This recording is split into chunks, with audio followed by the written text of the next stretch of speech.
morning, New York Mets Nation, and welcome to the Bat Cave. I'm your host, the Bat Frie, Kenny Fry. Deep breath, right? We didn't see the season going this way, but here we are. It is what it is. We'll get into that in a second here, but trade deadline yesterday. It was something. Some surprises. I was surprised that both Scherzer and Verlander and Scherzer both went. Very surprised by that. But I mean, it is what it is, right? It's you don't win. That's what comes up. It's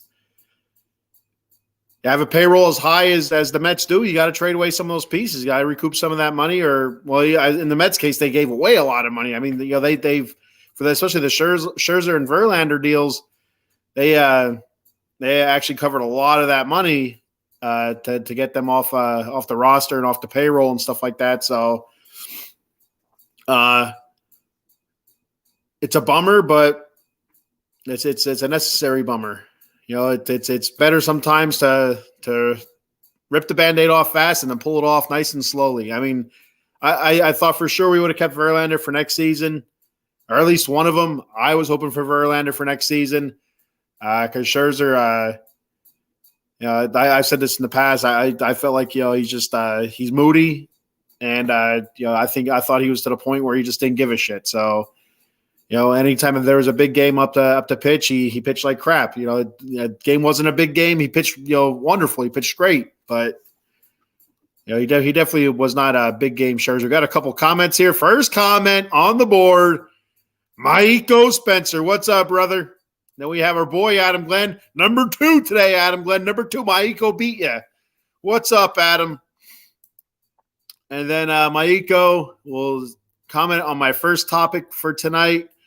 How the Royals, I said, what happened last night? So after an emotional day with the trade deadline, losing some key members to the team, and bringing in some young talent, the Mets still had to play a game. They're playing in Kansas City last night, starting a 3-game set there, and overall, not a bad game. Jose Quintana, for a 4 or 5 starter, he's had 3 starts since coming off the IL. I thought he's pitched well. He has 3 starts. I believe all 3 starts have been quality starts, 6 innings, 3 runs or less. I feel like each game he's given up 3 earned runs. And again, I thought he pitched well. Mets were down. They were able to come back, and I'm trying to remember exactly how it happened. They were able to come back. They took the lead. I think they went down again. They were able to tie it up in the 9th inning. 10th inning, they come up. Francisco Alvarez hits a freaking blast. The dude, if you haven't seen that home run had to be 250 mile an hour off the bat. It was absolutely insane. He crushed it like left center, more center than left center, but it was just an absolute blast. The way that ball came off his bat, it was out of there so fast, so hard. Really was an amazing home run. And this kid, I can't say enough about Francisco Alvarez. He's been awesome, so good this season. Many props to him. He's not going to win Rookie of the Year or anything like that. The lad out there in Arizona, Corbin, I think it is. It was a Corbin Carroll or something like that. He's had a pretty good season, as well as a few other rookies that I can't think of their names. But Francisco Alvarez deserves to have his name mentioned with those guys. He just had an absolutely terrific season so far. A couple flubs of catching, but overall at catching, I thought he's done a pretty decent job. The Royals did steal a couple bases on him last night. But so the Mets go up. I think it was 6-4. Yeah, I think it was 6-4 in the 10th inning. The Royals come back, tied up with a couple of hits. then our bullpen gets kind of wonky here. I think it was it Brooks Raleigh or was it Adam Ottavino? I'm getting it mixed up now, the order it went in. But anyway, I'll just get to the gist of it, to the end of it here, because it's heartbreaking. It's a bummer. No, the game doesn't mean anything now. I mean, obviously clearly the Mets have punted on the season, but it's still nice to win some freaking games, and especially against the Kansas City Royals. You know, it's a team that is really, really entrenched in the basement right now in the AL Central. And the AL Central is really, really bad. I mean, if the Mets were in the AL Central, they'd be within like two and a half games of first place. That's how bad the AL Central is. But anyway, you know, these are the type of series that you want to get, you know, sweeps or, you know, at least come out of there with series wins. Like, again, it's the first game of 3, so a series win is still possible. But for it to start this way, so anyway, bases are loaded. I'm pretty sure, I don't know who it was, Ottavino or Raleigh. But anyway, they call in the lad they just called up. I think it was Josh Walker. They bring him in, bases loaded, and he gets up there, and he's on the mound. He's on the rubber, and for some reason, you know, I guess he's having pitch comm issues, but the first thing he does is he kind of lifts and sets his left leg back down, his back leg. And, you know, balk wasn't called immediately. He touches his hat. Francisco Alvarez calls timeout. He starts running out there. You see the home plate umpire walking out with him. The third base umpire comes shooting across, and they're all talking. All of a sudden, you see the first base umpire waving the runner on third in for a balk. I mean, you can't make this shit up. I mean, an unbelievable way to lose, a balk-off loss for the Mets. And if it was truly a malfunctioning pitch comm thing, he ought to know better. Granted, I believe I'm almost positive he was just called up, but he still has to know better. You know, even when you're in the minor leagues, you're still a professional baseball player. You're, 3A. You've been through all the different levels.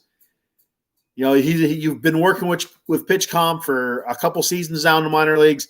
You got to know. You have to know the protocol. You have to know you're a pitcher. You have to know what's a balk, what's not a balk. If there truly was something wrong with your pitch comm, first thing is, come to the head, maybe wave your hands a little bit, something like that. But the first thing he does, he lifts that leg and sets it down. It was so obvious. It's not like you could even argue it. After seeing the highlight when I went to break last night, it was so obvious. It's not – so you can't even come out and argue and say, yeah, well, he kind of did that. It's such a bummer. I feel bad for the kid, but he has to know. It's just like the movie Anchorman, The Legend of Ron Burgundy, when they celebrate Miss Corningstone's promotion into co-anchor, they're all the ladies are celebrating, and Ron Burgundy's pissed off, and he says, "What is this, amateur hour?" That's exactly how I felt last night watching that highlight. Yeah, I gripped my napkin tight in my hand as I'm eating my food there at break time, and I'm saying to myself, "What is this, amateur hour? What the hell's going on?" It's so frustrating, but it encapsulates the whole Mets season so far. To be 100% honest, that encapsulates the Mets season. It's been brutal. It's been tough to watch, but it is what it is. I mean, you got to move on from it. You got to say, it's a learning experience now, and just go on from there. Got a couple comments here. Eileen, Maiko beat all of us. Maiko did beat all of you. Yes, he did. And here's our boy, Yoshinobu Yamamoto. Hey, what's up, buddy? How you doing? Thanks for checking the show out again. Back-to-back weeks, I believe. Alvarez crushed. That's what I was just talking about. That home run by Alvarez in the 10th inning was a laser. Just watching that come off the bat, and it went out so fast, so hard, amazing. That's why I said it was like 250 mile an hour. Not really, but that's what it looked like. It's awesome. Do I think the Mets will make the playoffs? No. Oh, absolutely not. The Mets will not make the playoffs. Now, if I think if they keep if they would have kept like Verlander, I feel like there's a better shot that they can push for the last wild card. Because before last night's game, I think they were six or 6.5 out. That's not with 60 games to go. That's not unattainable. It's hard, but it's not unattainable. Now after last night's loss, trading away who we traded away, it's pretty well done. It's that's the fork in the Mets season, and you move on from there. I mean, it is what it is. It's there's 20, 22, 23 other teams that are in the same position as the Mets. But the reason the spotlight is on the Mets so much about this is because the amount of money they spent in the offseason, and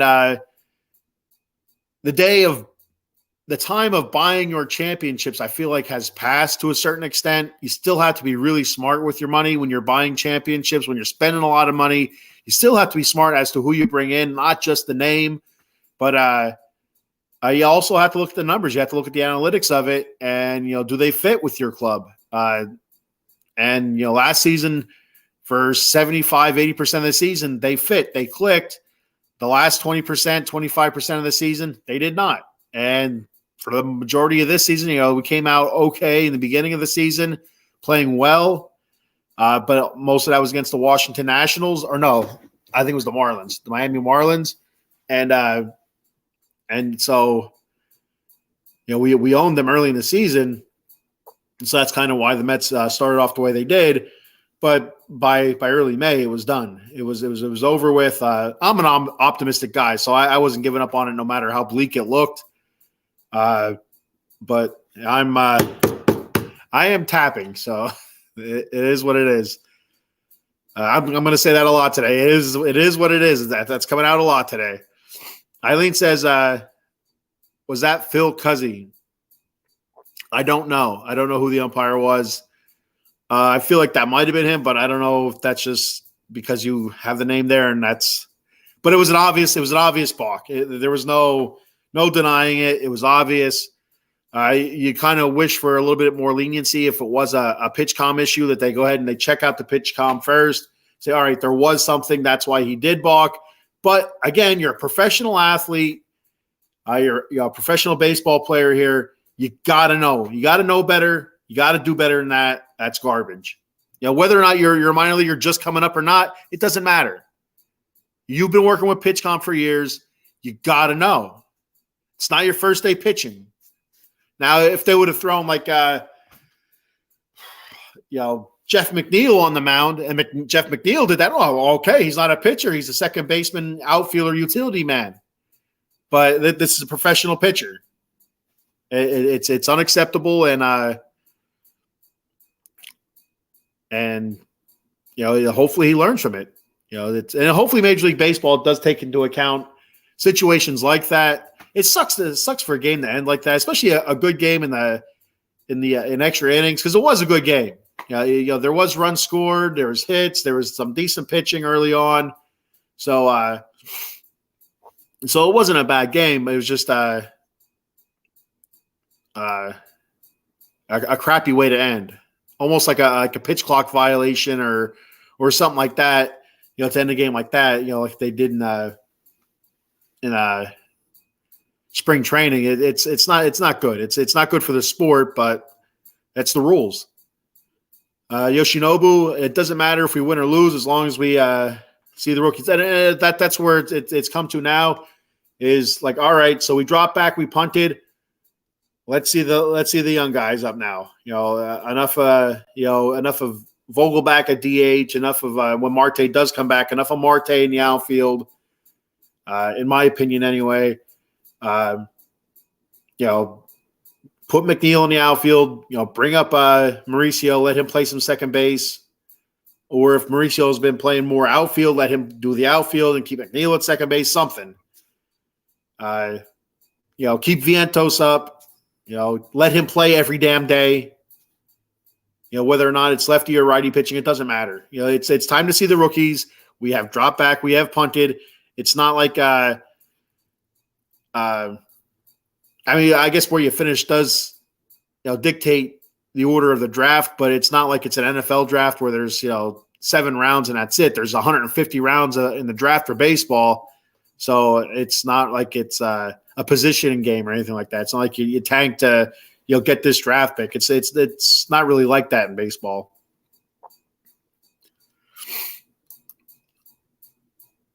Eileen, she also likes Ron Burgundy. Love Ron Burgundy. You know what? And the thing is, as much as I love that movie, I still have not seen Anchorman 2.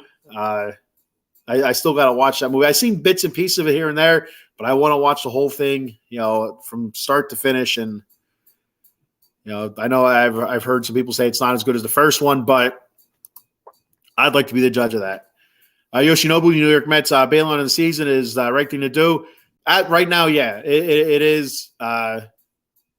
Like I said, 6.5 games is a stretch. We needed to get better in our farm system because we don't have a whole. We have some pretty good prospects before the trade deadline, but we don't have a whole lot of them. Now you could see some teams with upwards of 7, 8, 9, 10 guys in the top 100 that are really, really good. Where the Mets were at like 2. So. We got better. We got younger. It's good. So I feel like it was the right thing to do. As much as I think 6.5 games back in the wild card was still attainable.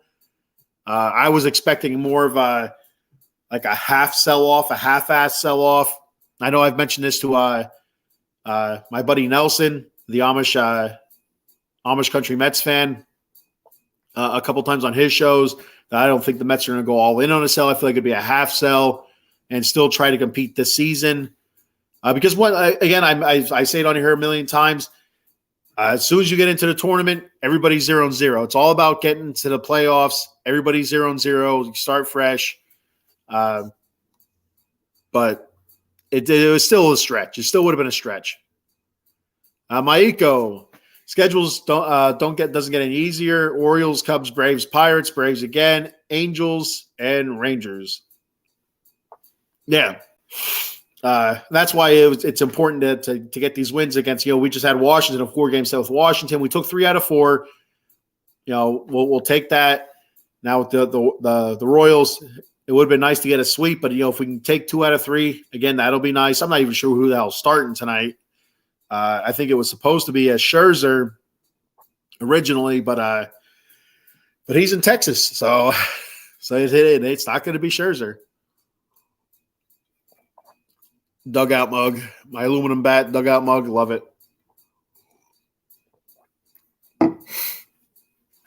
Yeah, it's definitely not going to be easier. Nobody's going to feel bad for us. Nobody feels sorry for the Mets. Nobody feels bad. Not even the Mets fans. If you follow Frank the Tank, I know a lot of Met fans really don't care for Frank the Tank. I love Frank the Tank. I think he's hilarious. I think I like his passion. I think a lot of his passion is I don't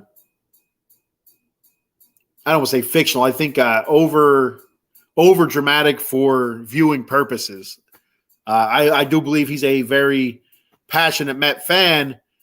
But I think if he treated every game the way he shows on the Twitter box or TikTok, I think he would have had an aneurysm or heart attack by now. So I think his videos are over dramatic for a reason, on purpose. I do believe he's a passionate Met fan, though. But I'm watching his video from the trade deadline last night. It was epic. I mean, he went high pitched. He went to different levels of sound through that mouth of his. And I can't tell you half the shit he said. It was belligerent. It was nonsensical. It was high pitched. It was there was a whole lot of stuff going on there. But I like Frank the Tank. I like his passion. But nobody's feeling bad for us. You spend a lot of money and everybody hates you. Yoshinobu, I feel Mets had no choice to bail. Absolutely. Scherzer is cancer and Verlander got no honor. Hired guns are parasites. See, I felt, and I agree with you with the Scherzer part. I feel like he's moody. I feel like he could be a cancer in the locker room. But Verlander, I feel like maybe I'm missing something with the got no honor part of it. But I felt like Verlander was a respectable, it's just respectable, respectful.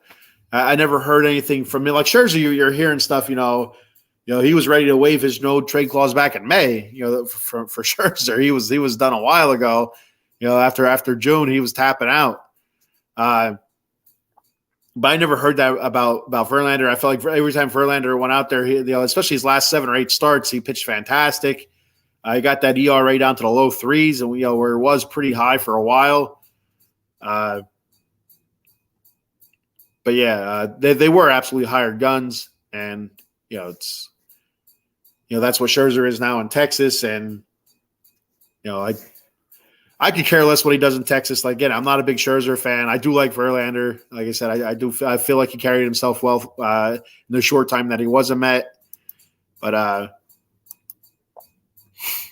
yeah, I'll change get off of last night's game here. Next comment. Walker, I say he was having an issue and he was trying to communicate that, but his knee buckled a bit. Now, that's where I have a problem. If you watch the highlight, his leg moves, first, and then he kind of goes up to his hat. So it makes me wonder if he had one of those oh shit moments, like, I just balked. Well, let me go to the pitch comp to use that as an excuse. Maybe I'll get away with it, and it didn't work.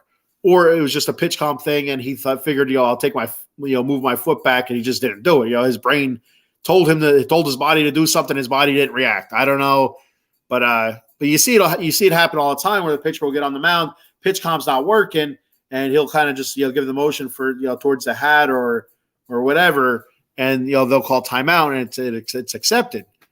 But last night, for whatever reason, just lifted that leg and sat it back down, and then pointed to his hat. And Maiko said last night on Extra Innings, the crew opposed the question, can the Nationals pass the Mets? Man, I'll tell you what. Maiko, I said this last week, I think, on the Bat Cave. Was it? No, was it? I wasn't even on last week, was I? When was it? When did I don't know when I said it, but I said it might have been on either the Vegas Sports Scene or the Atomic Drop. But I said the Nationals are right behind the Mets. The Nationals have a better record than what the Mets do. Or no, the Nationals have a better record than what I thought they were going to have. That's what I'm trying to say. I'm getting tongue-tied here. I have their record right here. They're sitting basically 5-6 games back of the Mets right now. So the Mets are 50-56. The Nationals are 45-63. So I don't think so, because the Nationals they're also a bad team. They're not. But that they've played much better than what I thought they would have, than what most people thought they would have.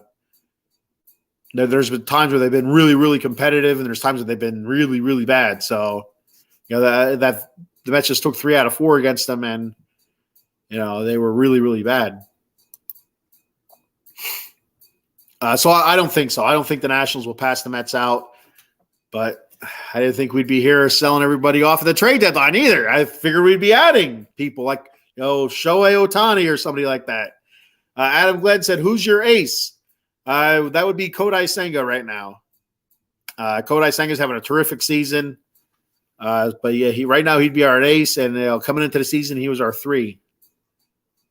So, Eileen says, is it a huge letdown to go from having Scherzer and Verlander 6 months ago to neither player? Oh my God, yeah. I mean, it's a huge letdown because that means your season is a wash. Your season's done. Your season's over. That's the biggest part of a letdown. I mean, if you would have said, is it a big letdown to going from Scherzer and Verlander to just having Verlander? I'm like, that's a letdown, but I would still be cool with it. If you would say the opposite, if it's having Scherzer and not Verlander anymore, I would think that would be a huge letdown. Because again, like I said, I'm not a big Scherzer fan. Never was, never will be. But yeah, it's to go from having those two guys to a future Hall of Famers sitting at the top of your rotation, and even knowing the way Scherzer shit the bed last season at the end of the season and in the playoffs, you still had high expectations for him because he did have a pretty decent regular season last year up until like the last month or so and into the playoffs when he kind of just lost, gassed out or whatever. I don't know. So, yeah, but that is an absolute huge letdown. Yoshinobu, what happens when Rangers come to Citi Field? DeGrom will get a memorial video and then snub Scherzer memorial. I don't know. So the one thing about Cohen is he seems to be a pretty classy dude, but I could be wrong about that. I don't know. If he's watching the Batcave now, Uncle Steve, are you a classy dude? I know you're watching. What else do you got going on right now in the morning? At 10:30 in the morning. So it's a bummer. To be honest with you, I wish DeGrom was healthy because it would have been awesome to see him pitch at Citi Field, get the whole tribute video and stuff like that because he deserves it. He absolutely does deserve it. But you're not going to get that. You'll probably get if he's still traveling with the team. I don't even know if he's traveling with the team, but if he is traveling with the team, if he is there, I do believe he'll still get a tribute video. DeGrom. Scherzer, I do think he will get a small video. I don't think it'll be anything spectacular. I don't know. It's they should put in like little captions, but he's still a dickhead because I think he's a dickhead. He's just one of those guys that you just look at and he's a dickhead. And it really kind of sums up, I think, who he is. Maiko says tonight, Senga versus Ragans, yeah. I wasn't sure if they were going to move Senga up or not. Because, like I said, I'm pretty sure it was Scherzer's turn in the rotation, then Senga, I think, the next day. So they moved Senga up. Because I think there was some talk of having Peterson start. Oh, man, that sucks ass. Just saying that sucks. Adam Glenn says the Mets get the overrated award. Yeah, I guess you can say that. I mean, and again, that's the kind of stuff that you have to hear when you're a Mets fan and they spend that much money to bring in high priced talent or re-sign their players. Because you have to look at it also. A lot of that money was just re-signing guys that were already on their team. It's not like they were out there plucking all these guys in, but a good portion of it was to re-sign guys like Nimmo, McNeil, and stuff like that. But yeah, they get the overrated award. I mean, as an Eagles fan, all about the overrated award. A few years ago when they had their super team, Vince Young said, the Eagles were the super team, and they had Vince Young and Nnamdi Asamoah and amongst other guys. So if anybody would be an expert as to teams getting overrated awards, you would know as an Eagle fan what that feels like. It sucks. Eileen says the Mets were more hyped going into the season than both signings. With both signings, it's head scratching. Now, it is, but it isn't. Like it's one of those things where you could see it coming from last. If you watched last season from start to finish, and how they played the last quarter of the season, when the Braves caught them, all that stuff, and you could kind of see see where their holes were into the playoffs against the Padres, and it kind of carried over to the season. Like the same holes that they had to finish the season, it just seemed like it carried over. They stopped taking walks. Their pitchers weren't going deep last season. The bullpen wasn't pitching well besides Edwin Diaz, and it all carried over. So those were the exact things that were happening. Adam Glenn says the Mets might help the Phillies get the top wild card. Yeah, Phillies, Schmillies. That's what I say about that. I'll tell you, So I won't have a rooting interest in the playoffs this season, but also I'll probably end up rooting for the Phillies because my daughter's a Philly fan, and then I'll throw up in the toilet after each Philly win. Eileen, Scherzer, nah. Yeah, I'm not a big Scherzer fan. He's just a dickhead. What's the Mets rotation now? So you have Senga, Quintana, and from that, shit. I don't even know who's after. Yeah, like I said, there's a chance that David Peterson could pitch. Let me pull it up here on the old ESPN here and see what the rotation might look like. Because I didn't even look ahead to see what it would look like yet. So today we got Senga going. Tomorrow, undecided. So that's, he's pitched well against the Orioles. Cookie Carrasco, he's still with us. So yes, Cookie Carrasco. I forgot about Cookie. Him and his 6.5 ERA, which is another big reason why we are where we are, as well as David Peterson, Tyler McGill, all those awesome guys. Undecided after that. And Quintana again. So a couple open spots. And like I said before, I feel like there was talk that David Peterson could fall into one of those spots, but then you still have another spot open. So you still have Tyler McGill down in AAA, who's pitched a lot of big league innings. And you also have Joey Lucchesi, who has pitched a little bit this season up with the Mets. Down in AAA, I think his ERA is like 3.6 or something like that. Jose Buto, he's pitched with the Mets a little bit this year, but his ERA is near 7 at AAA right now. Besides that, I'm not 100% sure who else the Mets can fill in there. Besides doing one of those Tampa Bay Rays type games where they start, with the bullpen and just go from there for a game, which I'm not a fan of. It works for the Rays though. Kudos to them, but I don't feel like with the Mets bullpen it would work for them at all. Hey, Joe Sullivan checking in. What's up, Joe? You can check Joe out on the Sully Squad on Mondays, I think at 6 p.m. And then on Extra Innings last night, he was on Extra Innings. He and Cowboy Dave Yarnell at 8:30 p.m. Talking all Major League Baseball. Joe says, if the young guys pan out, you'll be good in a couple of years. Absolutely. And that's something I'll get to in a couple of minutes for the couple of years part.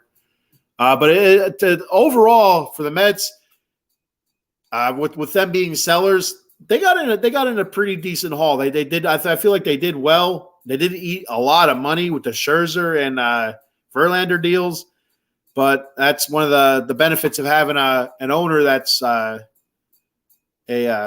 billionaire 50, 60 times, 70 times over. So he's got a little bit of cheddar in his wallet.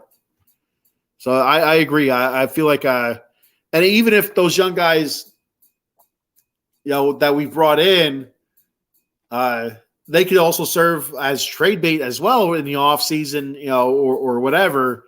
So, because we have a shit ton of shortstops and second baseman there in AA and AAA, and we're pretty well backloaded in the middle of the infield. So it's interesting what's going to happen there. Fuji 2.0, Mr. Fuji. Mr. Fuji 2.0 says, hey, Mr. Bat Frie, I'm still in a dark closet from Cowboy Dave. If you guys haven't seen from the Atomic Drop podcast on Friday, I was on with Mr. Fuji for about 5 minutes, and then he was brutally assaulted, if you will, by my co-host, Cowboy Dave Yarnell, and he was shoved in a closet. And we're hearing from him. He has social media. I don't know why he has not informed the authorities as to yet, but he's still stuck in that dark closet. He says, I have carved out an extra spot for you after the Mets explosion. Bring some snacks. I'm not one to share snacks. I'm a bigger fella, Mr. Fuji, and I'm not averted to cannibalism. So if it came down to it, me and you are stuck in a dark closet, you might feel a nibble or two on that on a calf, and it won't take long either. I'd give it a day, and before I start pondering which part I should start chewing on. So then we hey, Amish country Mets fan Nelson, yo, what's up, brother? I'll tell you, it was pretty cool that during the trade deadline, leading up to the trade deadline, I guess there was a show, the Mets Roundtable, but Nelson and Chris from CPNY Sports were doing a spot. It was a 20+ hour like marathon type show. I thought that was pretty cool. I didn't see it advertised, though. I must have missed it, but it was pretty cool. I went on break, and usually I watch Seinfeld on break. I've watched the same episodes a million times. And so I'm like, oh, what do we got on the old Twitter box? And no, I went to YouTube actually, and I seen that they were live. I'm like, what? What is? I clicked on it, and there was Nelson, and Chris, 1 a.m. or 12:45 or whatever it was, talking trades and stuff like that. So I thought that was pretty cool. That was pretty neat idea. I like that. Nelson says Cookie for rotation. Because I left Carrasco out. How could I forget Cookie Carrasco? Then he says McGill, Peterson. Yeah, those are the two obvious ones I think that could probably fill in the open spots that are voided, left behind by Scherzer and Verlander. They're the ones that make sense as much as it makes you want to vomit. To have, oh my God, to go from Verlander, Scherzer, Senga, Quintana, and Peterson or McGill to Senga, Quintana, Carrasco, McGill, Peterson. Oh, my God. It's a nightmare. That's a nightmare. Freddie Krueger ain't got shit on that. Holy cow. Just thinking about it. Ugh. Oh. Yeah, bullpen games. Yeah, I'm not a fan. Like I said, the Rays do the bullpen games really, really well. So, Maiko says, I heard today's national check on the Mets fans day. Everybody check on a Mets fan. Nelson Ken, head on his list. Yeah. We'll be all right. We're Mets fans. Disappointment has followed us around for a bit. So it's not a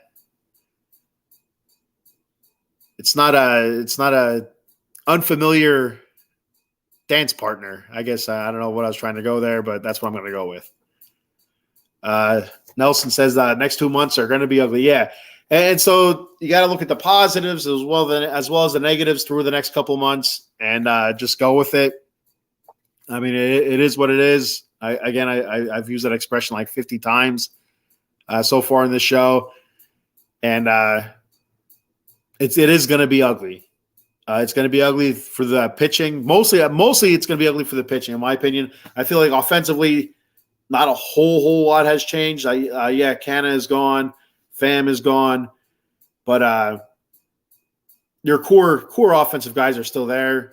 Pete Alonso's playing better. Thanks, Pete. Where the hell were you in June and July, Pete? But he's playing better. He's kind of found the stick again. I feel like Lindor's starting to come around again. He went cold after the All-Star break. Nothing clicked this year. That's all what it comes down to. Nothing clicked. And when stuff did click, something else wasn't clicking. So, yeah. All right, so I'm going to go ahead and get to the trades that did happen. Starting with the Robertson trade. Robertson to the Marlins. And in return, we got Marco Vargas, an infielder, a lefty. So far this season has twice as many. This is what I'm gathering online when I'm reading online. So far this season, he has twice as many walks as strikeouts. Career in minor leagues is a 308 hitter, 4 home runs, 59 RBI, an 807 OPS, I believe. I can't read my handwriting, and 23 stolen bases. Pretty good. I know from the stuff I was reading, they're really high on Marco Vargas. They like what he's doing in the minor leagues, and they feel like he can shoot up pretty quick. They also got Ronald Hernandez, another catcher in the system, and another one that, for the most part, everything I've read, a lot of people like him. But hitting 244, 8 home runs, 74 RBI, 758 OPS. That's his career. This season, he has an OPS of 928, which is fantastic. So then you go to the Scherzer deal. Scherzer to the Rangers, and a pretty interesting return here. We got I don't know how I'll say his name. I'm just gonna go with this. Luis Angel Acuna. That's so hard for me to say. So it's Ronald Acuna's. See, I can say that. Ronald Acuna sounds natural. Luis Angel Acuna. I can't say it. Ronald Acuna flows. This does not flow. I cannot have this on the team. But anyway, Ronald Acuna's little brother, Luis, I'm going to call him Luis. And what is he going to do? Is he going to come on the show and tell me not to? No. All right, so we got Luis, Ronald Acuna's brother, and the Mets are also going to pay the majority of the contract remaining, $35 million. I think it comes out to $35 million. I've written down that could be it could be right, that could be wrong. I don't know, but Acuna career, a pretty good player. Very, very, very highly touted. As soon as the Mets traded for him, he jumped up to, I believe, the Mets number 2 overall prospect. Career hitter, 293 in the minors, 32 home runs, 201 RBI, 143 stolen bases, and 803 OPS. This season, 311, 7 home runs, 51 RBI, 42 stolen bases, and an 821 OPS in Double-A, I believe. So he went to Binghamton. I'm pretty sure he went to Binghamton. I could be wrong, or he might have went to I think he went to Binghamton. So after Scherzer, trade away Mark Canha to the Milwaukee Brewers for Justin Jarvis, who has a career record of 23-25, 4.27 ERA. This year he's 6-6 with a 4.33 ERA with 102 Ks. I don't know a whole lot about him. I didn't see many write-ups about him. So then we look at Verlander. He was traded to the Astros. So here's my thought on that. Let me get a drink for my kick-ass dugout mug here. So here's my thought on that. Verlander going back to Houston Astros. I mean, I can't speak for it because I'm not a professional baseball player. But I did stay at a Holiday Inn last night, Holiday Inn Express. But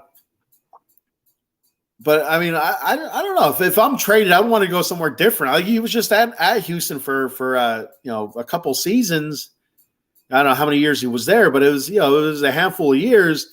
Now you go back there after just leaving there for 6-7 months. I don't know. I'd want to go somewhere else. I'd be like, trade me to Milwaukee. That would have been pretty neat to see. But him back in Astros, that sucks. I don't know. I was kind of bummed to see that because I wanted to see something different. Something that hasn't been seen before. That's my opinion on that. Just something off the off the wall a little bit. So for Verlander, got a couple really good prospects. This was probably the best haul that we got. I feel like through the trade deadline. Outfielder Drew Gilbert was the Astros' number 1 prospect. He was a first-round draft pick. He's number 68 prospect overall in the top 100. He's hitting 274, 12 home runs, 38 RBIs, and 821 OPS this season. And then outfielder Ryan Clifford, who was their number 4 prospect. I think he moved up to number 2 before he was traded, but I could be wrong. There was something I was reading, but I don't know if that guy was like an official ranking or if that's just his personal rankings. I don't know. But it said he was also a number 4 prospect in the Astro system. He's hitting 291, 18 home runs, 61 RBI, and a 919 OPS. And so he was their number 4 overall. And the Mets will also, here's a big part of this. Mets pick up $35 million of the Verlander contract with a potential of another $17.5 million picked up in 2025. I don't remember exactly. I didn't write it down. I remember exactly what the threshold was, what the stipulation was that they'd have to pay that 17.5. If it was a roster thing or if it was an innings pitch thing, I'm not sure.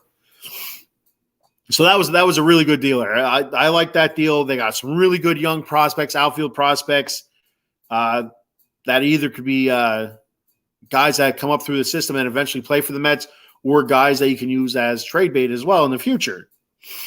But you see our farm system getting stronger and stronger with this, and it's just like one of those things. You look at teams like the Braves or like the Astros, how they've built their teams through the farm system, and haven't spent a whole lot of money doing so. You kind of want to go by that model, the way they're going. So, and hopefully that's the way the Mets are doing it. But it's going to lead to a couple years of kicking the balls, as a Mets fan. But it'll be worth it in the end, I feel like.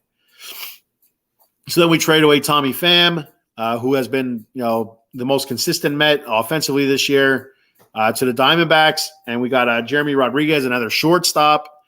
He's hitting 252 home runs, 18 RBIs, and a 751 OPS with 12 stolen bases this year. And then we traded away Dominic Leone. Bye, Dom. Don't let the door hit you on the way out. Holy Christ. I can't believe the Angels picked this guy up. Might as well send Vogel back with him. Freaking Dominic Leone. Good luck, Angels. That'll get you into the wild card. He hasn't pitched well for the Mets at all. If anything, one thing that he has done is he's eaten some innings, but in return, we've gotten Jeremiah Jackson, a utility infielder, who's hitting 248, 768 OPS, 15 home runs, 56 RBI. He was their 18th ranked prospect in their system. And then we sent some cash. We sent some dollar bills to the Dodgers for Phil Bickford, a right-handed pitcher, and for Adam Cole. I think it's Kolosek. I don't know. I wrote it down pretty hastily, and I can't remember. I can't tell what the hell it says. But he's a left-handed bullpen guy. So those are the moves that we made, not counting the Eduardo Escobar one from what feels like months and months and months ago. But it's it was a rough day yesterday. We'll start with Robertson a few days ago, but yesterday was kind of rough. So let me hit some more comments before I go to a sponsor read here. Before I move on, I gotta find where I left off. Eileen says, I'm surprised Verlander would go back to the Astros. They didn't want to offer the money last year. Yeah, they didn't want to offer the money. And, basically, I think they're paying $22 million. I think I read,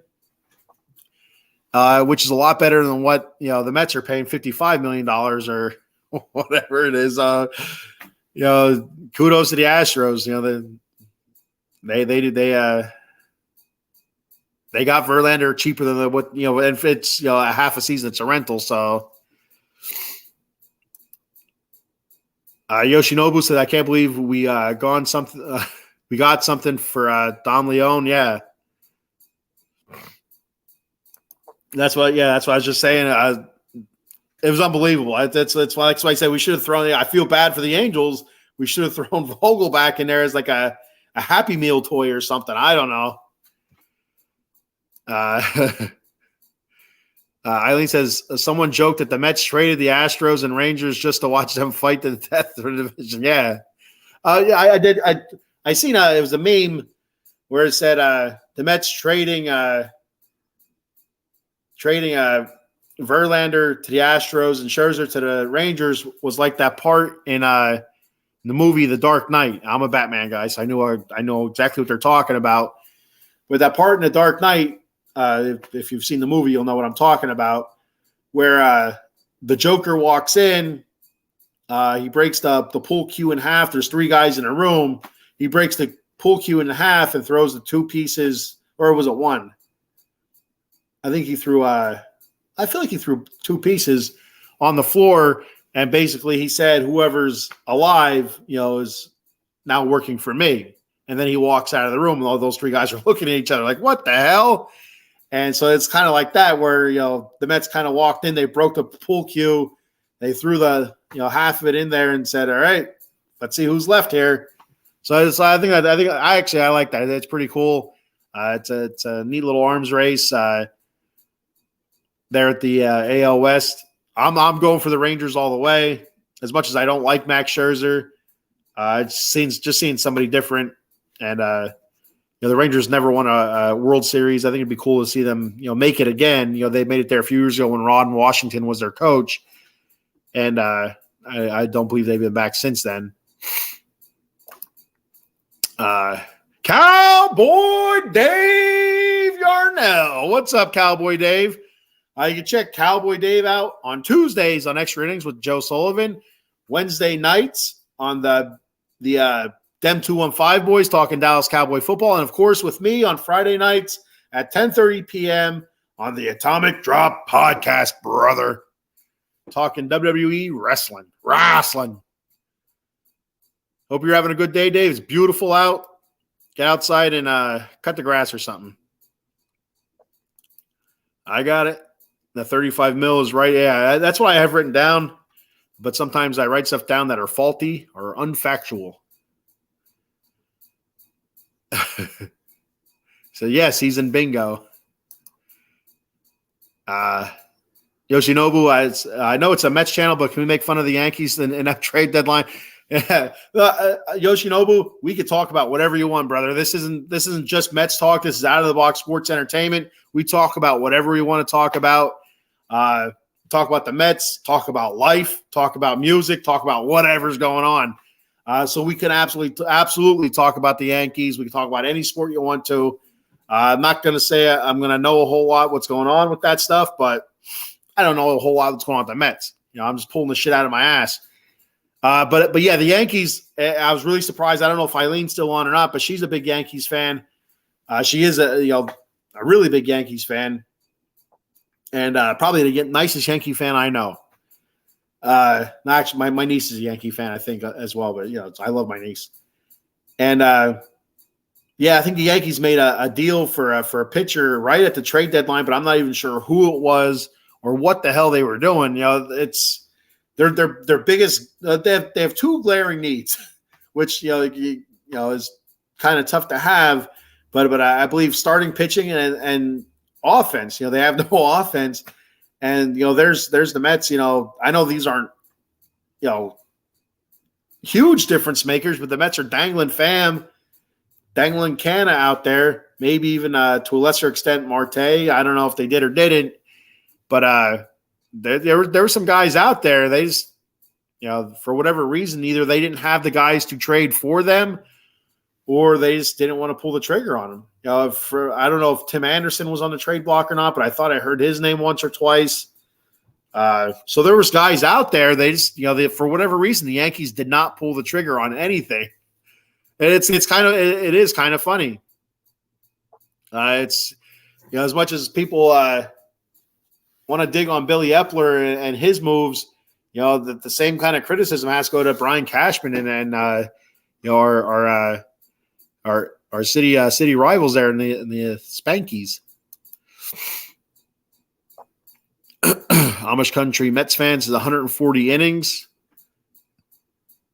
I'm not sure. I can't remember what that's for. That's something we were probably talking about a little bit earlier. I think his Astros don't have a lot of farm left. No, and so, but the thing is, leading up to this team that they have, this dominant team, like, Framber Valdez threw a no-hitter last night. Congratulations to him. I know he's a huge fan of the Bat Cave. Framber Valdez, thanks for checking the show out. Congratulations on your no-hitter. But anyway, that's how they built this team up, though. That's how they got these. They get 2 World Series and a couple, one's banging on a trash can. The other one's legit against the Phillies. And, they've been, very, very good for quite a few years now, but that was all built up through the farm system, to now. So it's, so when I said that, that's what I meant by, like, right now their farm system might be depleted with some moves or whatever, but they got to this point, they got these World Series by doing exactly that, starting from the ground and working their way up. All right. Nelson says Kolarek. Yeah, I couldn't even tell if it was an R or a C I wrote down. See, I take notes. I can't remember. I can't remember anything. So like right now, just to get off subject here a little bit, my daughter has been trying out for a bunch of different softball teams. And so I have a notebook with all this stuff written down. And my wife is like, well, what tryout does she have? What day? I don't know. And I'm looking at the notebook. I'm like, I don't even know if this is right. This doesn't seem right. This doesn't look right. Like, I don't know what the hell I was writing down. So I forget a lot. And then when I do take notes, sometimes it doesn't help at all. It makes things worse. Yoshinobu is making the rounds. I've seen Yoshinobu check into your show as well, and I appreciate Yoshinobu Yamamoto checking in. It's fantastic. I love seeing different people checking in, as well as our fantastic guests that check in all the time. Eileen, Adam Glenn, Maiko, you know those guys rock. Eileen, the ultimate Yankee fan, says, I will make fun of them myself, and I'm a Yankee fan. Yeah, you know what? Sometimes you have to have a sense of humor about your team, and it is what it is. Yoshinobu, why didn't the Yankees sell? So I don't know what they really had to sell that people would really, really want and give up what they would want back in return. Maybe I heard Giancarlo Stanton's name floated out there a couple times. Pitching wise, I don't know. I don't know who they have. I know there are some guys that they'd like to get rid of, but that have been underperformed, really poorly this year. But I don't know. I heard Harrison Bader as well, but I don't know. I wish they'd have Kiner Falefa as a starter all the time, because I like hearing that name, Kiner Falefa. I don't know. There's something about that name. I like that. But yeah, Eileen, why didn't the Yankees sell? Yoshinobu wants to know. Brian Cashman has a job for life. Yeah, I feel like Cashman has been the Yankees GM or whatever the hell his title is. I feel like he's been there forever. Like since the World Series Derek Jeter's days. I could be wrong though. I don't know. But I feel like he's been there a long time. I heard other teams didn't want to deal with Cashman. That very well may be it. I don't know. I know one thing I did hear yesterday that during the Judge talks last year, Judge was ready to walk because of Cashman, but it was Steinbrenner, I think Hal Steinbrenner, that reached out to Judge at 3 a.m. or whatever however the story goes, and actually was able to make the deal. It wasn't Cashman. Cashman was kind of, on the brink of having Judge, be a San Francisco Giant. Eileen says no left field, which is what they needed. I thought they needed pitching as well. And then no catcher since Trevino was on a 60-day IL. Well, you had what's his name? He was with the Mets for a week. Now he's out in San Diego. Can't catch for shit. What's his name? I don't know. I can't think of his name right now. Eileen, you'll tell me what his name is. I can't think of it. But I was watching him catch for San Diego. I think it might have been against the Mets. And there was the one ball that was in the dirt. And, as a professional catcher, the way he tried to stop that, I sat up and I got really close to the TV screen. What the hell's he doing? And obviously he didn't stop it. He tried trapping it. Like he's a professional catcher, this guy is. And then I think it was like a batter later. You've seen, times where pitchers and catchers aren't on the same page. They get there's a miscommunication and the wrong pitch is thrown and the catcher misses it. Well, this was not it. There was just a fastball right down the middle. His glove's there. Just missed his glove and hit him right in the head and skinned back. I couldn't believe I'd never seen nothing like that before. That wasn't a mix-up because for me, clearly it didn't look like a mix-up.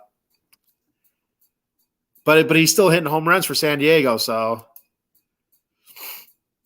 Mr. Fuji says, damn, there that's some Rice Cake Cowboy Dave checking in. When I get out, I'm coming straight for you after I get a shower and eat some rice. I'm starving. So, Cowboy Dave, you better watch out. That's all I'm going to say. Uh-oh. Dave says, Mr. Fuji, stay out of my way, bro, unless you want some sweet chin music. Compliments of the showstopper. This is all stemming from the Atomic Drop podcast, so make sure you check out the Atomic Drop podcast. It is happening. Eileen says, but no, let's get a relief pitcher from Texas with a 7+ ERA and a White Sox relief pitcher. Pencil them in for the World Series with those trades. Woohoo!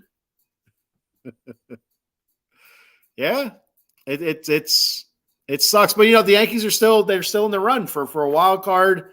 So that's there it is. There it is.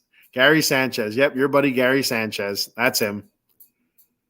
Yoshinobu also got that, correct? Gary Sanchez. Yeah, I knew there was a Z. I couldn't remember the rest of it. Like, there was no way I was even trying to put a guess out there.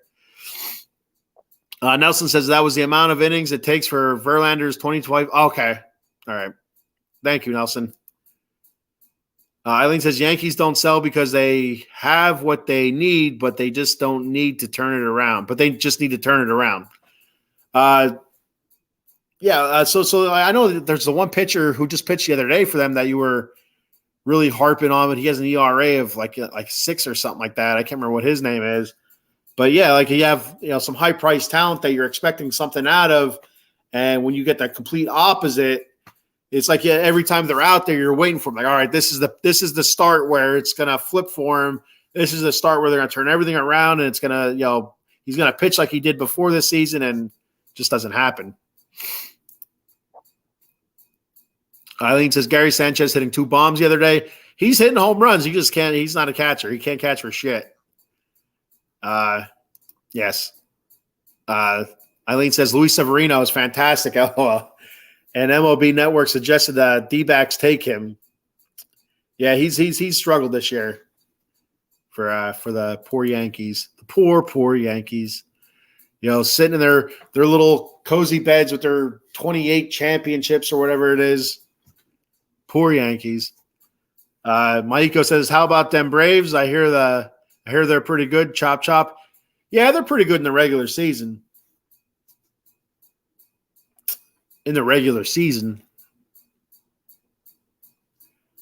We know how the Braves are.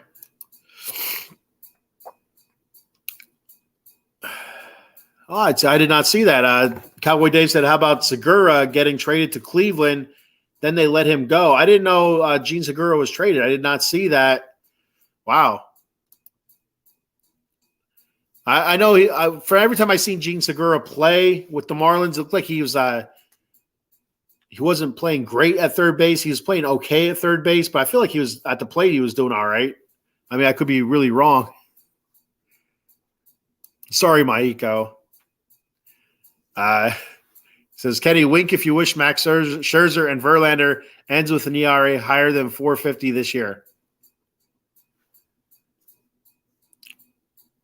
I'll give you a couple. Again, I like Verlander. I don't like Scherzer, but I would be all right if they both ended with a high ERA.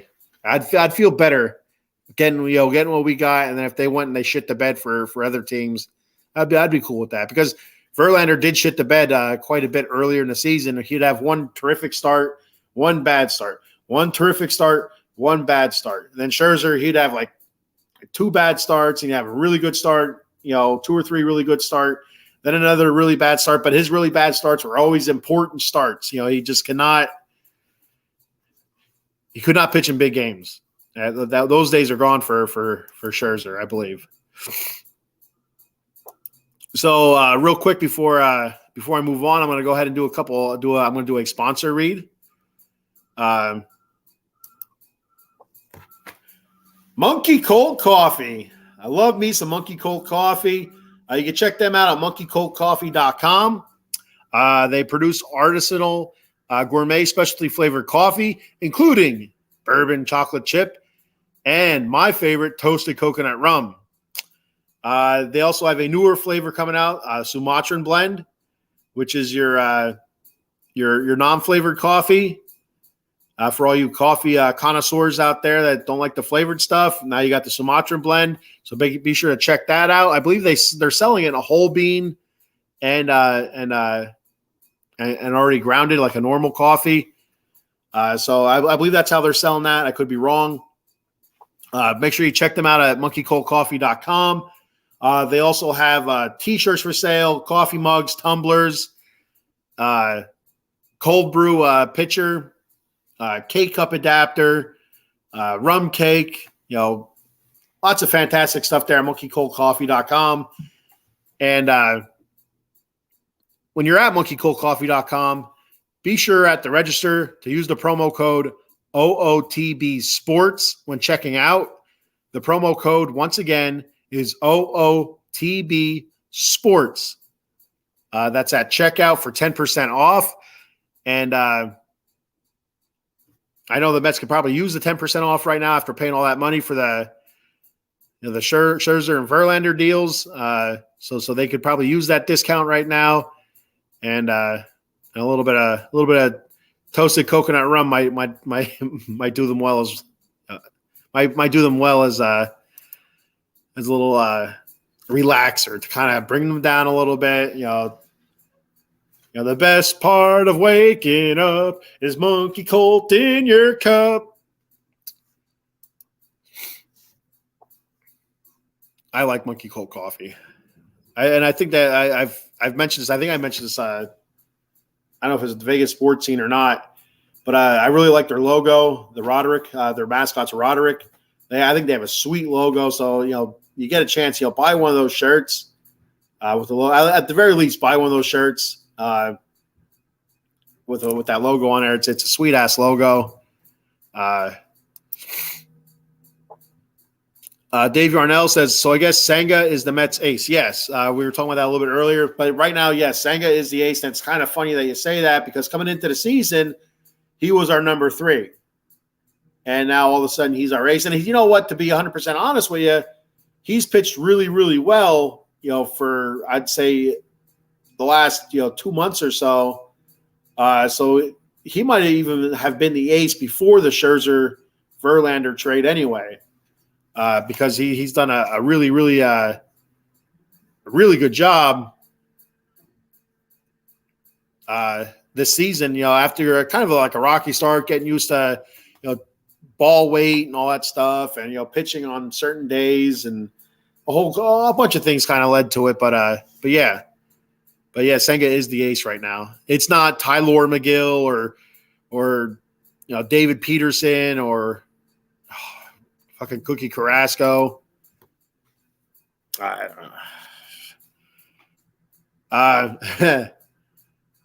So we do have a new sponsor. I was going to do that read next, but Maiko mentioned it here, so I'll do that read as soon as I read this comment. Maiko Spencer says, I bet Dugout Mugs is running cheaper Mets mugs, and make sure you use promo code OOTBS20 at the checkout. So I'm going to go ahead and just do the read anyway. Since it was brought up. So we do have a new sponsor, Dugout Mugs. I love Dugout Mugs. I cannot speak enough about Dugout Mugs. Every show since I've been doing the Bat Cave, if you go back to my very first episode of the Bat Cave, I talk about Dugout Mugs.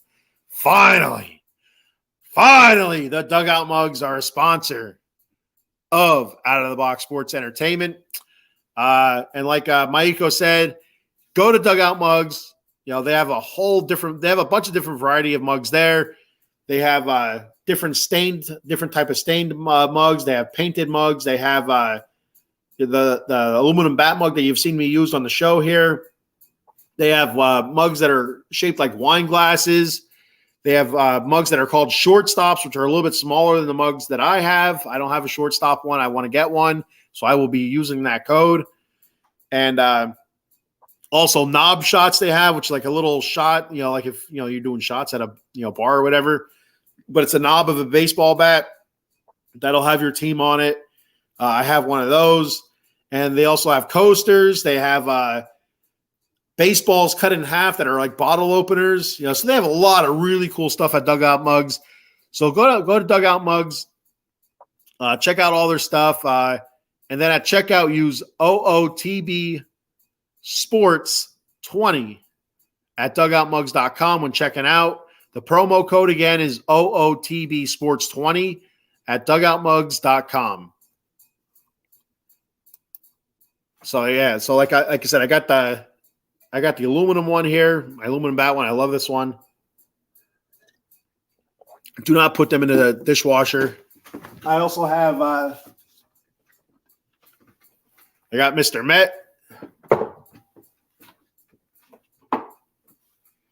I got a Mike Piazza one. So the Phillies AA affiliate, it's right down the road for me. So I got the Reading Fightins, the Reading Fightin' Phils. I got that dugout mug. And I have two of these. So this is one I use for in the background of the show is the Mets dugout mug. I love my dugout mugs. I think they're the neatest thing. A really cool gift idea. You can also get them personalized, with with a different type of logo, or I've seen something for bachelor parties and stuff, or not, for bachelor gifts for a wedding or whatever. Getting names inscribed in it, something like they're really cool. So check them out. Give them a look. Nelson says, "Here's our ace until Ohtani comes in next year." I don't know. He says, "Honestly, Yamamoto's signing is more likely, but I can dream." And the Yamamoto one, I don't know. Is he available next year? Because I know the whole Japanese contract thing is really weird. That's why Kodai Senga wasn't available until this past season.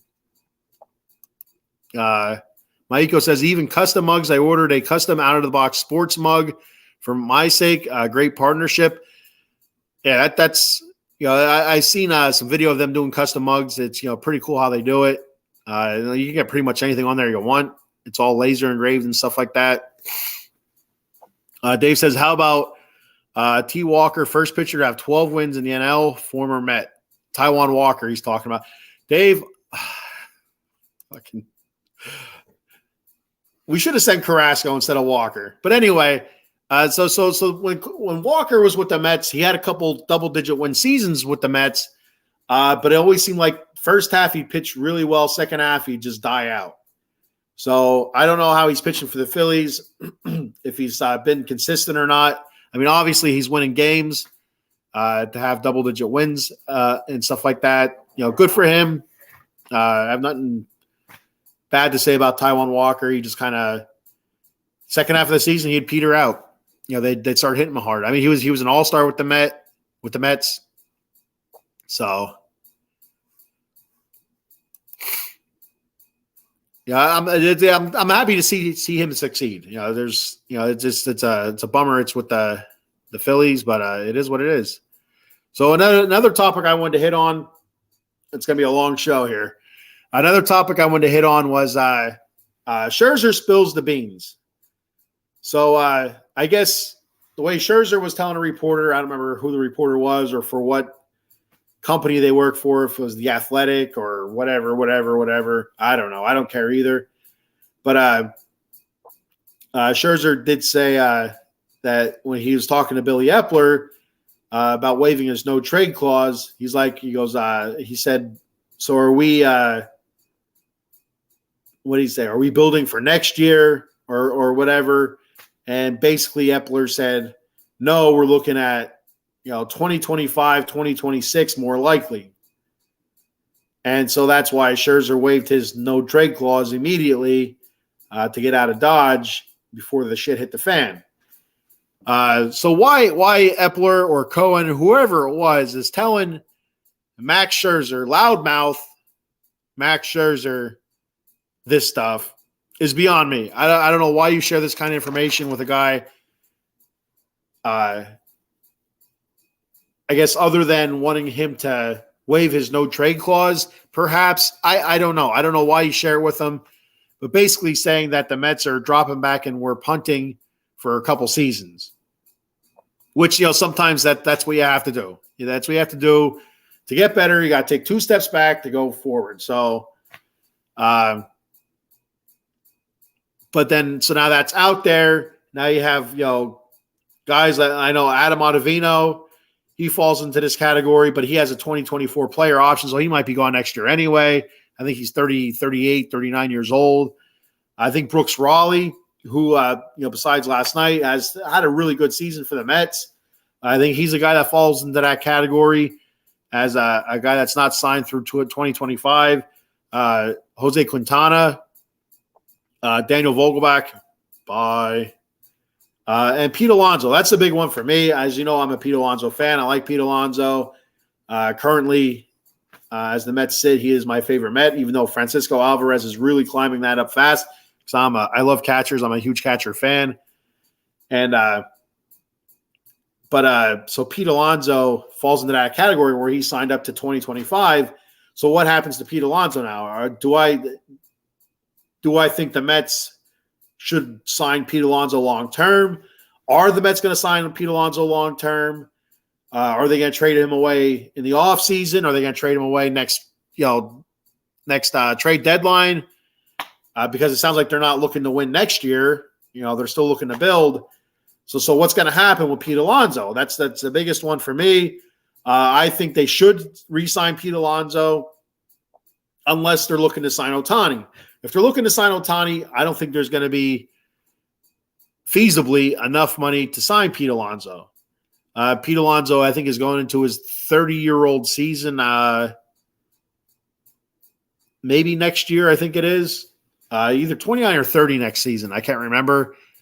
So if you're going to sign Pete Alonso, what's that contract going to look like? Is it going to be like a 5 years, I don't know.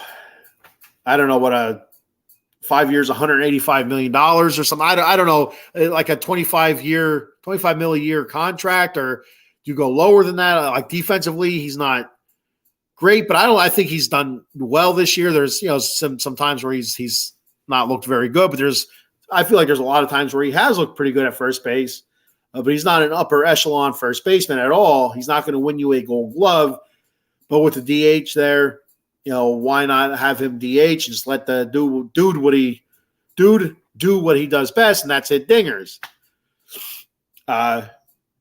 This season, his average is way below his standards. Hitting like 219, 220, somewhere around there.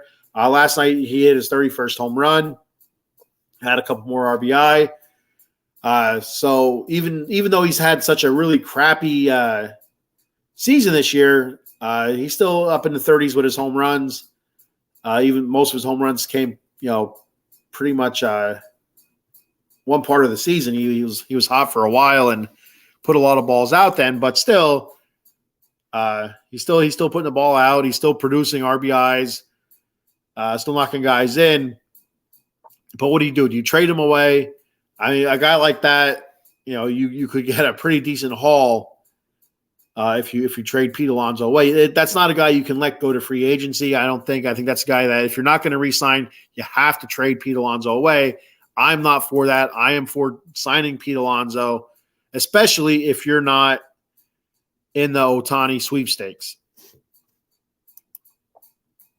Yoshinobu says Scherzer is a snitch. Yeah, he's a snitch. I agree 100%. There's no reason that you go to the media with that information. You take that as information, between a couple of adults, just talking about a situation, kind of like helping Scherzer out, saying, hey, this is what we're planning to do.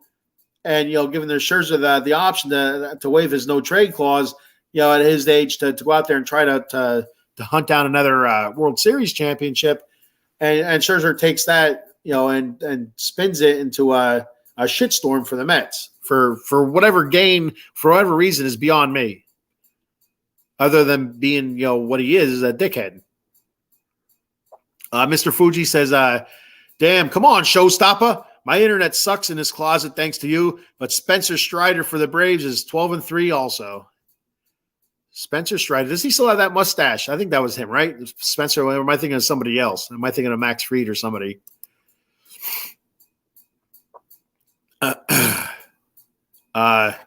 Dave says, now the Phils have a 6-man rotation, getting that kid from Detroit. Unbelievable. How's Nola pitching?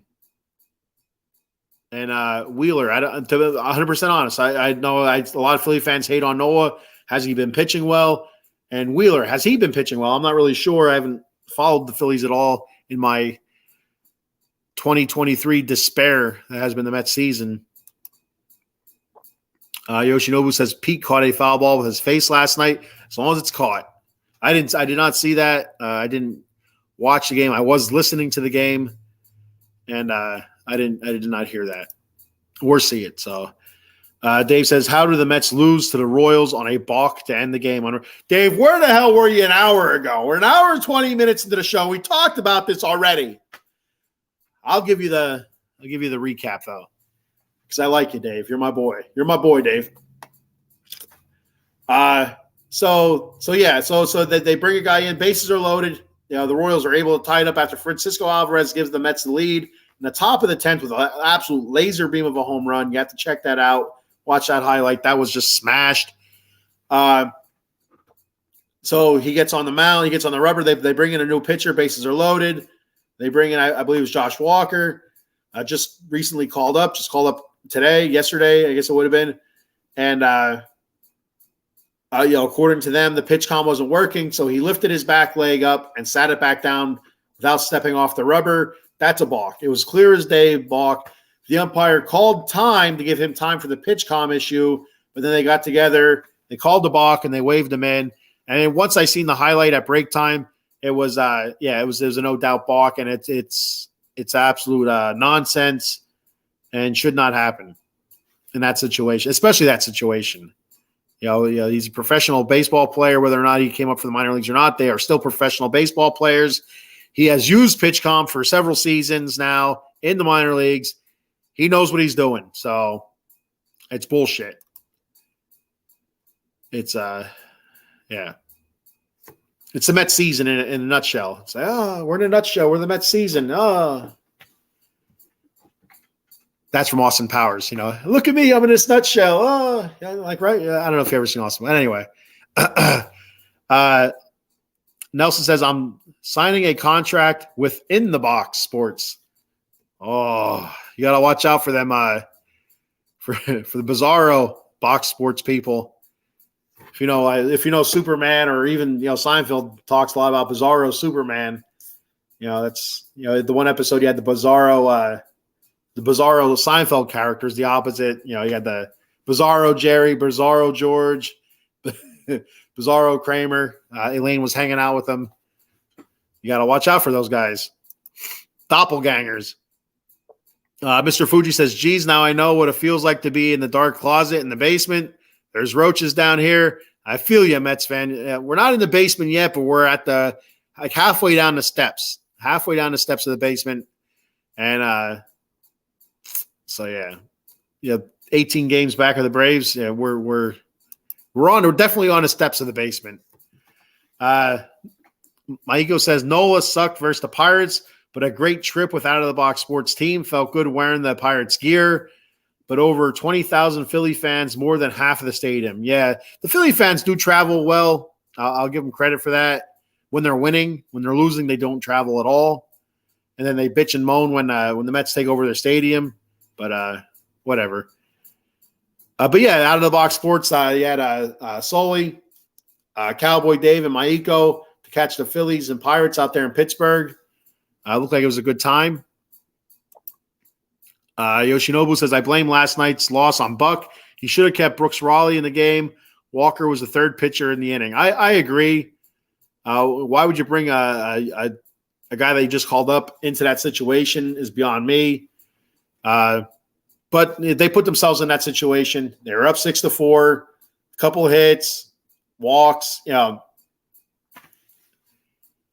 They put themselves there. That's happened time and time again this season. And again, it's a perfect synopsis of the Mets season right there. I don't know if I used that word correctly or not, but it sounded good. Synopsis right there in that little sentence I had. But that's how the Mets season has been. It's one bad move after another, whereas last season moves like that worked out. This year they are not working out.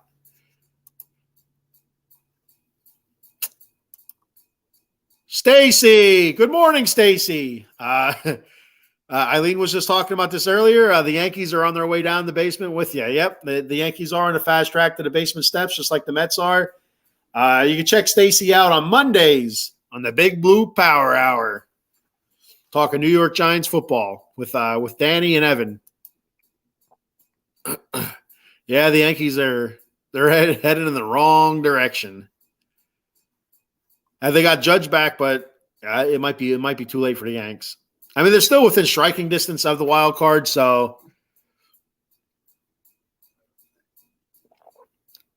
it's not totally out yet. And they do have some pretty good talent that's just not performing, so you just never know. Michael says, great show, brother. Got to head to the cardiologist now. Cowboy season is coming up, so got to adjust the meds. Make sure you check out Maiko on Dem 215 Voice tonight at 9:30. Maiko and Cowboy Dave and I believe TOP, the Tower of Patience, not Power now, Tower of Patience. Matt, and check them out tonight at 9:30 talking Dallas Cowboys football. So, yeah, so we'll move on from Scherzer spilling the beans, Scherzer being a snitch, Scherzer being the dickhead that he is. We'll move on to are the Mets out on the Ohtani sweepstakes now? So with the moves that were made, I've read and heard multiple times from the experts that Ohtani wouldn't want to go to the Mets now, because of what they did this trade deadline and what has been put out there by Scherzer about the Mets looking to build for 2025, 2026, not 2024. So they say the Mets are going to be out on Ohtani. Ohtani wouldn't want to go to the Mets anyway because of that. And that doesn't make sense to me, being that if the Mets were to sign Ohtani, it would not be a one-year Ohtani deal. It would be a multiple-year deal. So if you sign a multiple-year deal, there are multiple years to the deal, if that makes sense. So he won't be just playing for 2024. He will be playing for 2025, 2026, 2027, 2028, and so on. Like it doesn't make sense to me to say that they're out on a guy because of what they're doing for the rest of this season and next season, when that guy would be signing for a multiple-year deal. You're not signing for 1 year. You're signing for multiple years. It's the future. You got to look to the future. And if he's going to sign for 1 year, then you won't want to sign him anyway. It doesn't make sense to me to say that Ohtani wouldn't want to go to the Mets because of what has been put out there by Max Scherzer, the dickhead, and what the Mets, what the Mets have done this trade deadline, and what Scherzer said with 2025, 2026 being the target times when the Mets want to push for the playoffs and World Series again. It just doesn't make sense to me because it's a long-term deal. It almost sounds idiotic. I don't. Now, do I think the Mets are going to get Ohtani? If you would ask me this last year, I would say yes. I believe the Mets are going to get Ohtani. Now this year, I don't think so. I feel like Cowboy Dave is saying here, Ohtani doesn't like the East Coast. I don't know about all that, but I do believe Ohtani's going to stay on the West Coast. I do believe that the Dodgers, the Giants, and maybe on a lesser extent, the Seattle Mariners could be in the run for Ohtani. My thought is the San Francisco Giants, because they were willing to spend a lot of money last year trying to get Judge and trying to get Carlos Correa, that they could use that money to get Shohei Ohtani. And the Giants have played well this season with what they do have, and that could be enticing, for him. But to say the Mets are out of the Ohtani run because of what's been put out there now, it just doesn't make sense to me. It doesn't. It's a long-term deal. It's a multi-year deal. You're playing for the future as well as the current. If the current's not good, but it's pointing, the arrow's pointing, in the good for the next, 2-3 years. Why would you not? It doesn't. I don't know. It doesn't make sense to me. Nobody explained it either. Why? They just said, because of what was said. What the Mets are doing, this trade deadline, and what was said by Scherzer. But why? It would be a multi-year deal. I don't understand it. I don't understand why that would be out of the realm for Ohtani. Nelson says the Mets are downplaying their plans for the future. They want to lurk in the shadows. I like lurking. Lurking's cool. I'm a Batman guy. He's a lurker, so nobody will see us putting Team Japan together. Oh, and you know what? I thought about that before with Kodai Senga and the Yamamoto fella that Billy Epler has been linked to recently, and then I'm thinking, well, if we get Otani as well, we could have a really interesting rotation there with a couple guys from Japan. That'd be pretty neat to see as well. Not only that, but it'd be neat to see all three Japanese guys together like that in one rotation and playing well. Not just pitching, but just pitching well. That's a big part of it. Cowboy Day says if Tani goes anywhere, it would be the LA Dodgers. I could see it. I'm saying the Giants because they're willing. I think they're going to put a lot of money out there. I feel like the Dodgers I stuttered. The Dodgers have been spending a lot of money for a long time, and so I could see them not really going out there because they put a lot of money out there, for quite a few years now to be to keep their guys and to be in contention, for as long as they have been. Let me get another. Mouth is dry. It's dry. So I'll move on from the Otani stuff. I just want to put that out there. What I've heard and my thoughts on it was that just doesn't make sense, to say that he's out on the Mets because of what they've done this trade deadline and what Scherzer has said. So we'll move on to the standings. I don't know why the hell I'm going to read the standings anyway, but I'll do it. I'll do it every episode.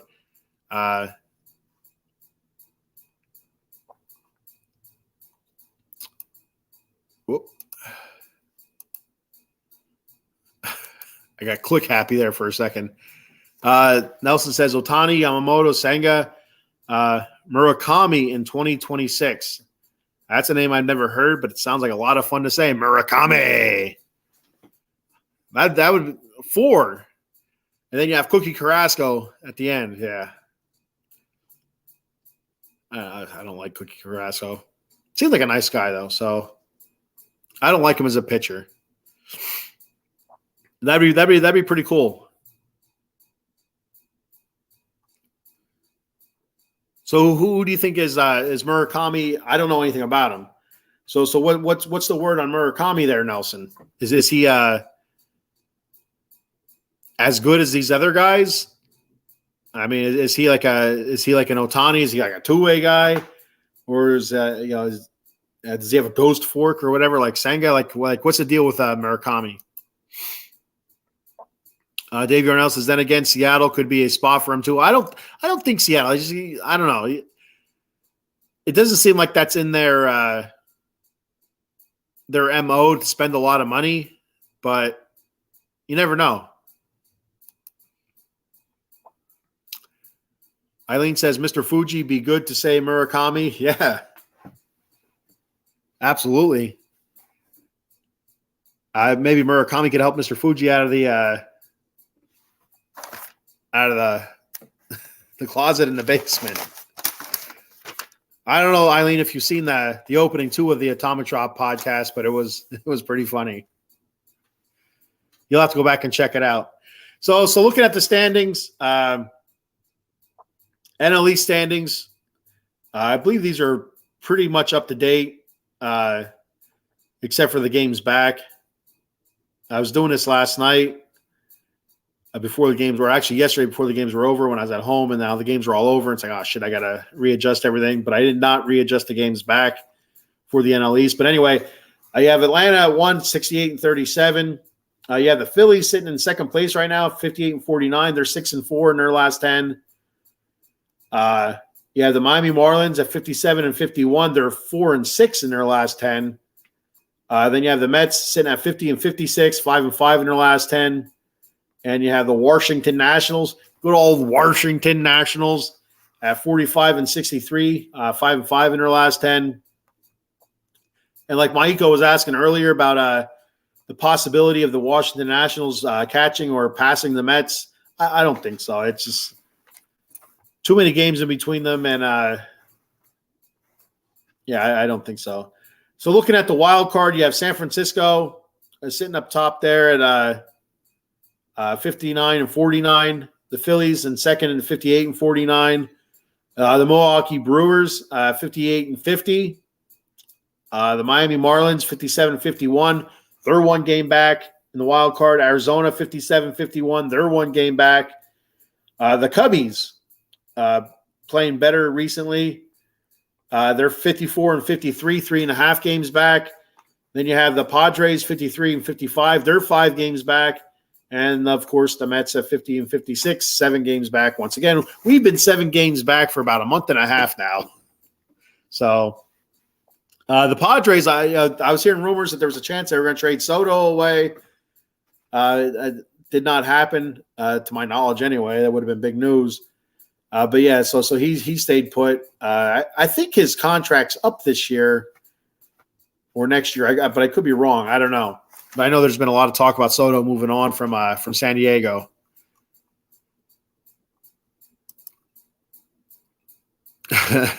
Eileen did see the opening to the Atomic Drop podcast. You're not going to get that on any other show. You know, any other network, any other show, you're not going to get any sweet acting like that or a segment like that. Amish Country Mets fan Nelson says Murakami's an outfielder. Oh, okay. He can be posted after 2025. I'm going to have to look into him more. He's a slugger that was a beast in the World Baseball Classic. Okay, all right. I know who you're talking about now. Now that rings a bell. I remember him. Yeah, he was hitting bombs for Japan. I remember that. I remember also all those Phillies, Trey Turner's, look how great he's doing in the World Baseball Classic. Now they all hate him. So I'm going to do one more sponsor read here before I move on. Our boy, Jason Fine, attorney Big Al. You can reach Big Al at 1-800-HURT-123. That's 1-800-HURT-123. J Fine Law specializes in MVA, motor vehicle accidents, slip and falls, workman's comp, and personal injury claims. You can call Jason 24/7 directly at 267-962-4895 or our boy Maiko, Mr. Fuji Spencer, at 267-303-7324 for a free consultation. They also have 3 office locations throughout Pennsylvania and New Jersey. In New Jersey, they're located at Cherry Hill, New Jersey, 3 Greensward Lane, Cherry Hill, New Jersey. And the number there is, let me get the banner off of there so I can read the goddamn thing. And the number there is 856-209-5258. Then the next location in the Steel City of Pittsburgh, Pennsylvania is located at 500 Grant Street, Suite 2900 in Pittsburgh, Pennsylvania. The number there is 412-365-8151. And last but not least, in the city of Brotherly Love, Philadelphia, Pennsylvania, the office is located at 1628 JFK Boulevard, Suite 2120, Philadelphia, Pennsylvania. The number there is 267-888-2980. That's J Fine Law. And I'll tell you, Max Scherzer, with his snitching, he should have a J Fine Law on a speed dial. You know what happens to snitches? They get stitches. At least that's what I hear anyway. I don't know if that's true or not. That Murakami, that's something to keep an eye on, for next year. That'd be all right in my book. So we'll move on to the power rankings, the Bat Cave power rankings. We even got a special overlay for the power rankings here. Hang on, let me bring it up. Bam! Look at that. Bam! Thank you, Maiko, for hooking me up with the the sweet overlay, the Bat Frie's top 10 power rankings.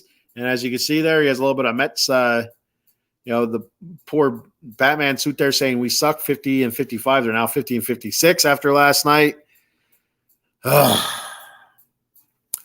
So as you can see the rankings, but I'll still read them off from starting at number 10.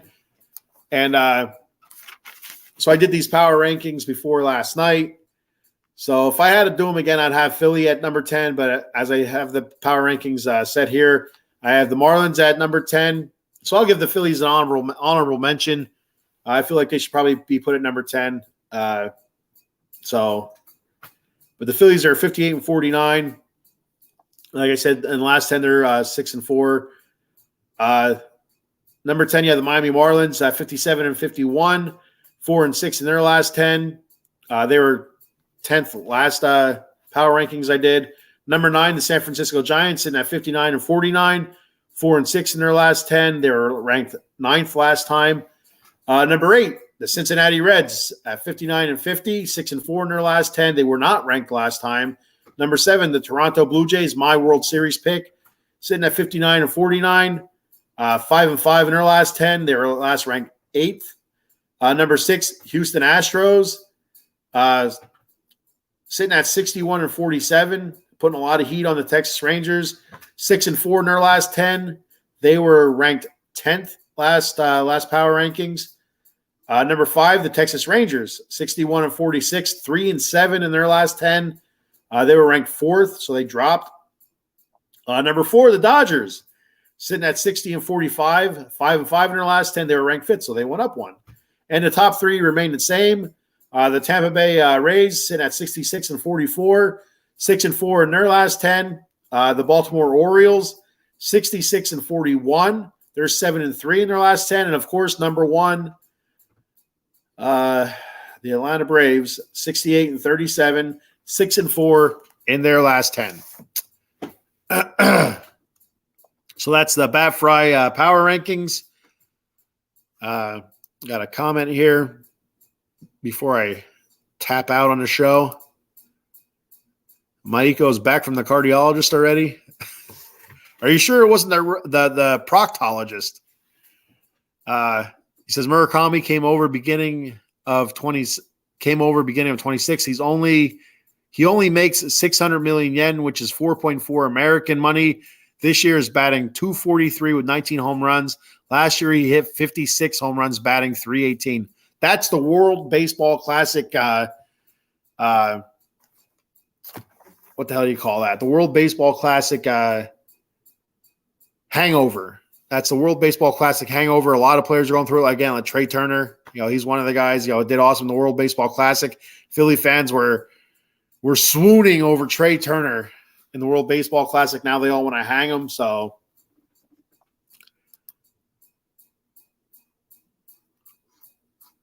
All right. So real quick, before I get the heck out of here and get some sleep, another read here. The Not Your Average Janes softball team looking for donations. Any donation helps. The cost of equipment, baseballs and such, or softballs, I should say. Softballs and such, the price has gone up. Insurance goes up year after year on us, as well as tournament fees and stuff like that. They do a thing where they pay at the plate now, where you pay your tournament fee, and you also got to pay the umpires at the plate instead of that being accounted into the tournament fee. And that seems to cost a little bit more money that way. So if you're interested in making a donation, you can either contact myself or Maiko Spencer. We'll point you in the right direction to help the Not Your Average Janes out. It's moving up to 16U next season, so it's a 16U travel softball team. So had a pretty good season this year, and looking forward to the future. Not Your Average Janes. Check them out. Like I said, anything helps. Any little bit helps. Like I said, $5, $1, $10, $20. Anything's much appreciated and goes directly back to the team.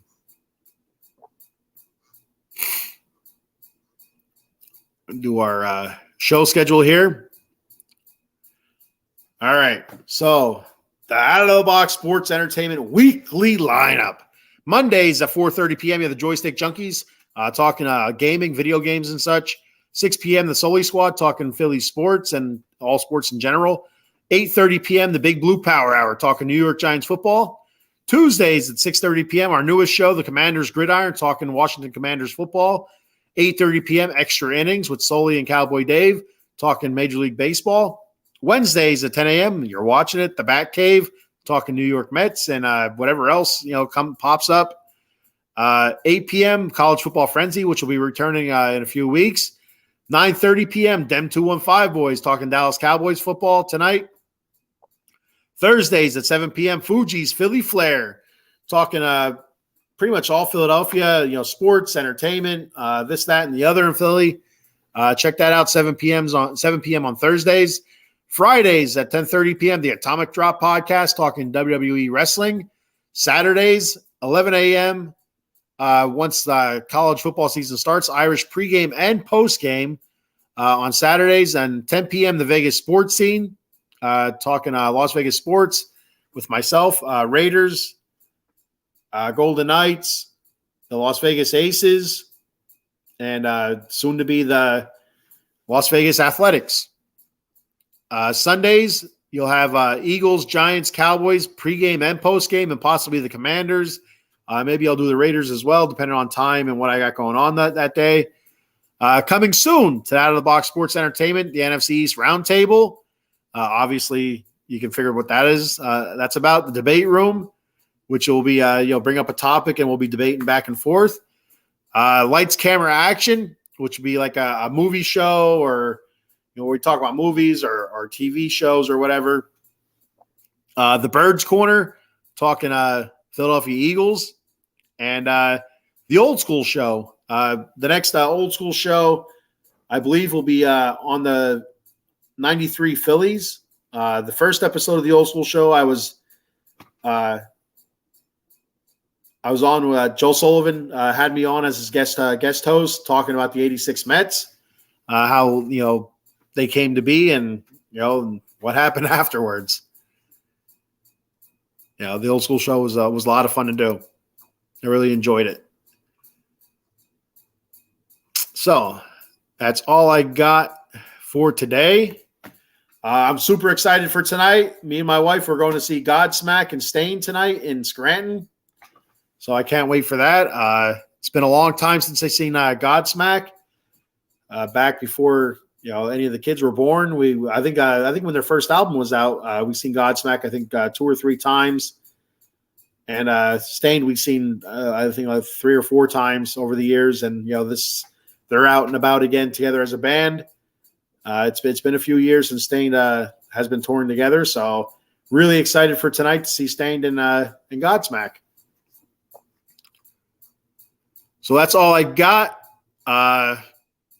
No comments coming through, so I don't leave anybody hanging here. I'm just going to talk for another second or two so I don't miss any comments, because I don't like leaving them hanging in the air. If anybody has anything they want to say, now is the time to say it. If not, I'm going to go out now. All right, that's it.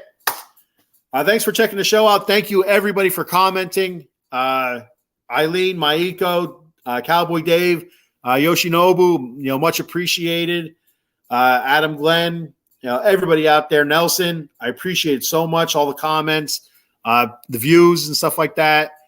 Tell your brothers and sisters and your parents and, neighbors, and, tell everybody about the show. Tell everybody about Out of the Box Sports Entertainment. Like, follow, subscribe, Facebook, YouTube, Twitter, Twitch. We're also on the TikTok and Instagram, or the kids call it the Insta, or do they call it the Gram? I don't know. I'm not up with the times anymore. So you can check me out possibly this Friday on the Atomic Drop podcast. This is my work weekend. Not sure if I'll be working or not. So stay tuned. I will put out there if I will be on. The Atomic Drop podcast will be on no matter what. The Vegas sports scene, if I have to work, I believe I'm going to try to get it on earlier. Depends on what I got going on. But again, I will put it out there if that show will be on its normal time or earlier, or if I'm going to have to pass on the week, which I'm hoping not with the football season right around the corner. I got a little bit of Raider stuff to talk about. So that's all I got. And for the Bat Cave, same bat time, same bat channel. Let's go Mets.